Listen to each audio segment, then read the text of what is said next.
Се бара решение за 550 вработени во Лукойл Македонија, за да продолжат со работа и по 21 ноември. Првиот регулатор вели дека ќе се преземат сите мерки овие луѓе да не останат на улица. Откако пропадна обидот за преземање на Лукойл од страна на Gunvor Group, неизвестно е што ќе се случува со руската нафтена компанија. За неполни 2 недели нема да и бидат дозволени никакви трансакции, а во моментов на 40 бензински пумпи низ државата. Забрането е да се плаќа со виза и Diners картичките. Јас имав средба со представникот од Лукойл Македонија, тој ќе ги превземе сите мерки за да тие луѓе не останат без работа. Значи Лукойл може и понатака да почне да работи, да обезбедува нафтени деривати.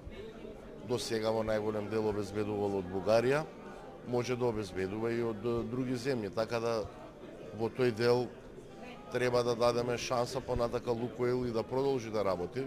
Не мора да се снабдува со деривати произведени од руски рафинери.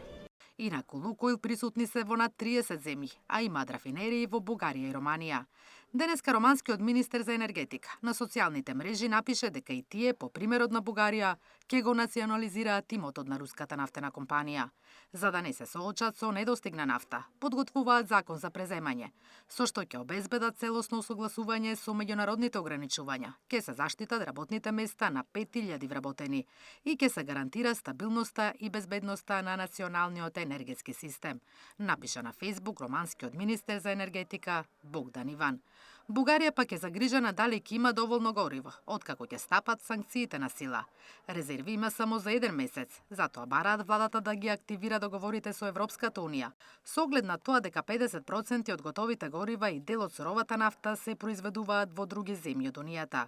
Во моментов Бугарија забрани извоз на горива и ја стави рафинеријата во Бургас под државна контрола, со можност за нејзина продажба.